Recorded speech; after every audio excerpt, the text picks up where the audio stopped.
नमस्कार, आदाब, सत श्री अकाल। आप देख रहे हैं फिल्मी बज़, जहां आपको मिलती है फिल्मी दुनिया की हर खबर। चलिए शो की शुरुआत करते हैं। भाई, अब तो राजनेता भी राज कुंद्रा का मजाक बनाने लगे हैं। बॉलीवुड एक्ट्रेस शिल्पा शेट्टी के पति और बिजनेसमैन राज कुंद्रा जब से पोर्नोग्राफी केस में गिरफ्तार हुए हैं, सोशल मीडिया पर उनको लेकर कई तरह के मीम्स बन रहे हैं। सोशल मीडिया पर राज कुंद्रा की कमाई को लेकर भी मीम्स शेयर किए जा रहे हैं।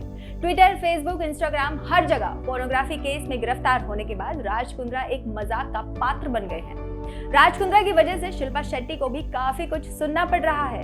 खैर, वो तो ठीक भी है, क्योंकि मिठाइयां तो उन्होंने भी दबाकर खाई हैं। अब महाराष्ट्र नवनिर्माण सेना के प्रमुख राज ठाकरे ने भी राज कुंद्रा पर चुटकी ली है। इंटरनेट पर राज ठाकरे का एक वीडियो वायरल हो रहा है, जिसमें राज ठाकरे अपने कार्यालय में फोटोग्राफरों से घिरे हुए दिखाई दे रहे हैं। वहीं मीडिया ने उनकी फोटो खींचना शुरू कर दिया, लेकिन राज ठाकरे को उनका बार बार फोटो खींचना शायद पसंद नहीं आया और इसी बात पर मजाक करते हुए उन्होंने कह डाला कि तुमने मेरे कान, नाक से लेकर मेरे बालों तक के सारे शॉट अच्छे से ले लिए हैं ना। मैं शॉट देने के मामले में राज कुंद्रा नहीं हूँ। क्या मैं राज कुंद्रा हूँ? नहीं ना। भाई, हम तो बस यही कहेंगे कि इंसान का वक्त बदलने में देर नहीं लगती। एक वक्त था जब हर युवा कहता था कि वो भी राज कुंद्रा की तरह पैसा कमाना चाहता है, और आज उसी राज कुंद्रा की इतनी बेइज्जती। अगली खबर की तरफ बढ़ते हैं और आपको बताते हैं कि टीवी की मशहूर बहू प्रत्यूषा बनर्जी के माता पिता आजकल किस हाल में हैं। जब 1 अप्रैल 2016 को टीवी एक्ट्रेस प्रत्यूषा बनर्जी की मौत की खबर सामने आई थी, तो पूरी इंडस्ट्री शॉक में चली गई थी। फैंस का भी इस खबर पर यकीन करना मुश्किल हो गया था। ऐसे में प्रत्यूषा के जाने के 5.5 साल बाद भी उनकी मौत पहेली बनी हुई है। एक ओर जहां इस घटना को सुसाइड करार दिया जा रहा है, तो वहीं दूसरी ओर प्रत्यूषा के पेरेंट्स का मानना है कि उनकी बेटी का मर्डर हुआ था।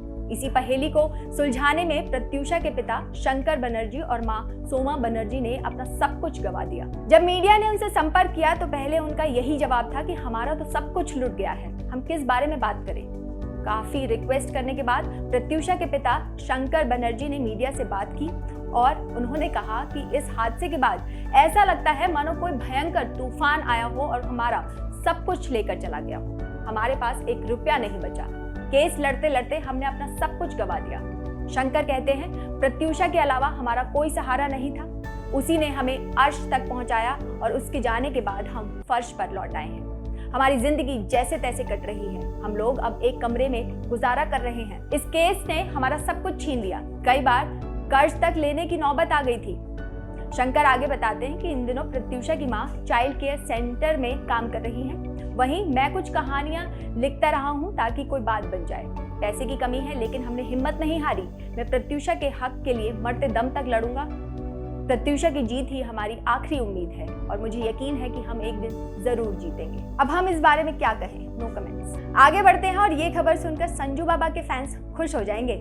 संजय दत्त ने अपने बर्थडे पर फैंस को खास तोहफा दिया है। दरअसल संजय दत्त ने अपनी अपकमिंग फिल्म KGF चैप्टर 2 से अपना लुक शेयर किया है। फिल्म में संजय के किरदार का नाम है अधीरा और पोस्टर में वाकई एक रियल खलनायक की तरह दिख रहे हैं। KGF से अपने पोस्टर को शेयर करते हुए बाबा ने लिखा, आप सभी के बर्थडे मैसेज के लिए शुक्रिया। KGF चैप्टर 2 में काम करके मजा आया। मैं जानता हूं कि आप सभी काफी समय से फिल्म का इंतजार कर रहे हैं और मैं यही कहूंगा कि इंतजार का फल आपको अच्छा ही मिलेगा। पोस्टर में आप देखेंगे कि संजय दत्त हाथ में तलवार पकड़े हुए हैं। डार्क लुक और लंबी चोटी अपने किरदार के नाम के जैसे ही संजय का लुक है।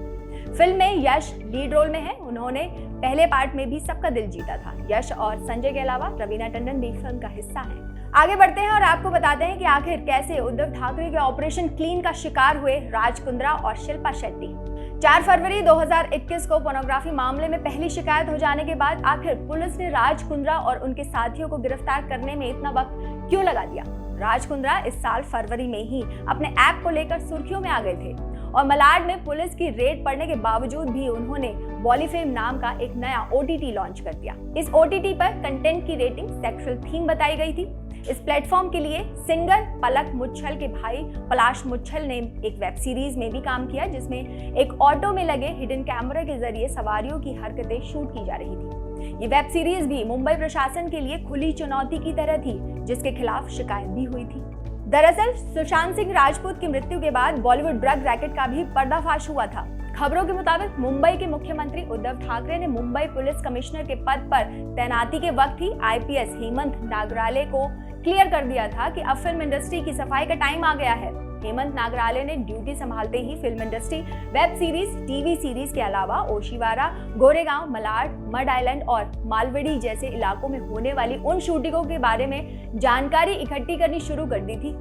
मुंबई पुलिस ने उन लोगों को तलाश करना शुरू कर दिया था जो कि मुंबई आए एक्टर को डरा धमकाकर उनका शोषण कर रहे थे। इसमें बड़ी संख्या में छोटे शहरों से आई लड़कियां शामिल हैं। मराठी फिल्मों के डायरेक्टर राजू साप्ते की आत्महत्या का मामला ऐसा ही है, जिसमें बॉलीवुड माफिया ने उन्हें शूटिंग ही नहीं करने दी थी। राज कुंद्रा भी इस गैंग का हिस्सा माने जा रहे थे। उन पर भी गहना वशिष्ठ, पूनम पांडे, शर्लिन चोपड़ा और सागरिका सोनम के साथ साथ जोया राठौर नाम की मॉडल एक्ट्रेस ने गंभीर आरोप लगाए थे। आरोप है कि ये लोग इन कलाकारों से काम देने के नाम पर सादे कागजों पर साइन करा कर रख लेते हैं, बाद में अपने मन से काम के नियम और शर्तें बना लेते हैं। तो क्या ठाकरे के ऑपरेशन क्लीन का नतीजा है राज कुंद्रा की गिरफ्तारी? इस बारे में आपकी क्या राय है, हमें कमेंट कीजिएगा। बढ़ते हैं अगली खबर की तरफ और आपको बताते हैं कि कैसे फिल्म डायरेक्टर अनुराग कश्यप फंस सकते हैं अपनी ही गद्दी बात में।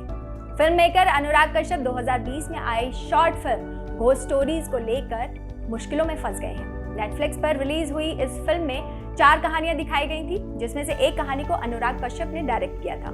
इस फिल्म के एक सीन को लेकर शिकायत दर्ज कराई गई है। मिड डे की रिपोर्ट के मुताबिक शिकायतकर्ता ने एक्ट्रेस शोभिता धूलीपाला के एक सीन पर आपत्ति जताई है। उस सीन में शोभिता मिसकैरेज के बाद अपने फीटस को खाती नजर आई हैं। शिकायत में कहा गया है कि इस सीन की स्टोरी में कोई जरूरत नहीं थी और अगर मेकर्स इस सीन को ऐड करना चाहते थे तो उन्हें उन महिलाओं के लिए चेतावनी देनी चाहिए थी जो मिसकैरेज के दर्द से गुजरी हैं। रिपोर्ट के मुताबिक शिकायत को 24 घंटे के अंदर दर्ज करके इसका जल्द से जल्द समाधान करना होगा।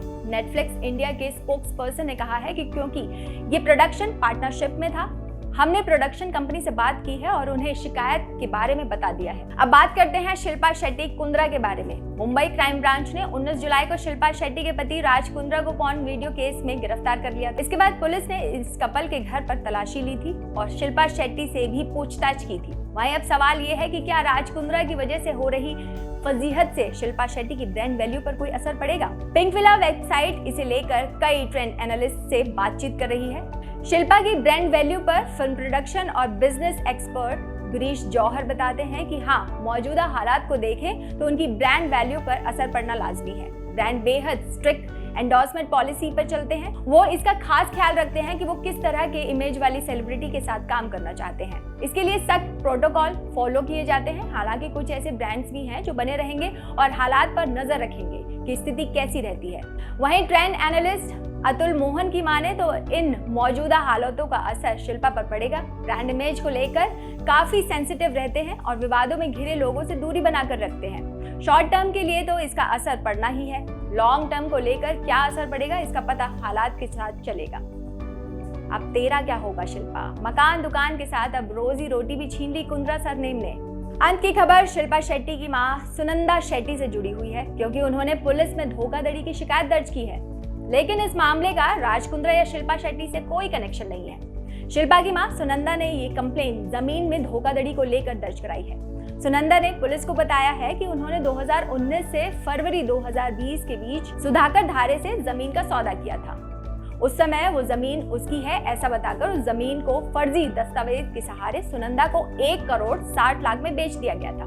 कुछ समय बाद जब इस धोखे के बारे में सुनंदा को पता लगा तो उन्होंने इस बारे में सुधाकर से पूछताछ की। सुधाकर ने कहा कि वो एक नेता का करीबी है, साथ ही कोर्ट में जाने की धमकी भी दी। इसके बाद सुनंदा कोर्ट गई और कोर्ट के आदेश के बाद पुलिस ने मामला दर्ज कर जांच शुरू कर दी। इस मामले में आईपीसी की धारा 406, 409, 420, 462, 467, 468, 471 और 506 के तहत मामला दर्ज किया गया है। अरे अम्मा, कहाँ जमीनी पछड़ों में पड़ गई हो? पहले जरा अपनी बेटी और दामाद को तो बचा लो, फिर बाद में प्रॉपर्टी बचा लेना। खैर, घर घर की कहानी यही है, कौन बेटी कौन दामाद, हटाओ सब, माल अंटे में आने दो। वैसे आप इस बारे में क्या राय रखते हैं, हमें कमेंट करके जरूर बताइएगा। आज का फिल्मी बज़ हम यहीं खत्म करते हैं। कल फिर हाजिर होंगे फिल्मी दुनिया की बड़ी खबरों के साथ। तब तक अपना ख्याल रखिए और जाने से पहले हमारे चैनल को बेल आइकन दबाकर सब्सक्राइब जरूर कीजिएगा।